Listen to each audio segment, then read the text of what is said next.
In today's video, I'm going to teach you how to create your own image where you hug your little version in the Google Gemini Windows app.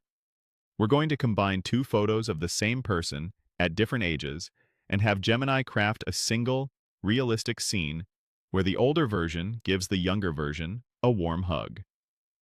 Before we start, pick two clear images where the face is well lit and mostly front-facing.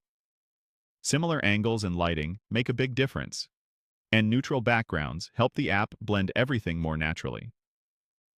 First, open the Gemini Windows app and look for the plus sign next to the message box. Click that plus sign and upload your first photo. You can start with either the older or the younger version. What matters most is that the face is recognizable. Wait a moment until you see the thumbnail attached, which confirms the image is ready. Next, in the text field, write a clear prompt that tells Gemini exactly what you want. You can use wording like this: I will upload two photos of the same person at different ages. Create a realistic image where the older version is warmly hugging their younger self.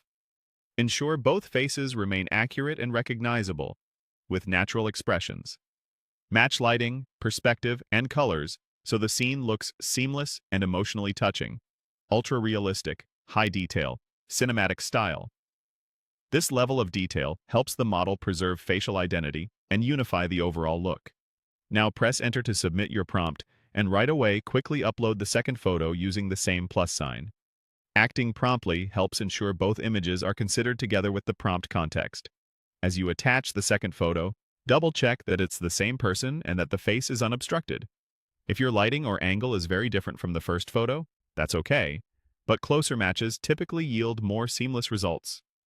Once the second image appears attached, press enter again. This confirms everything is set and tells Gemini to begin generating the composite image based on your two photos and the prompt. At this point, it may take a while. Generation time can vary depending on your internet speed, the size of your images, and overall server load. You might see a spinner or a brief working message. If it takes longer than expected, be patient and avoid resubmitting, which can slow things down further. When the result appears, focus on facial accuracy, skin tones, and how the lighting and shadows line up across both figures. If you ever need a different mood in the future, you can refine the language in your prompt to steer the look, but the core flow you just followed stays the same. And that's it. Simple, clear, and incredibly touching once you see the final image come together.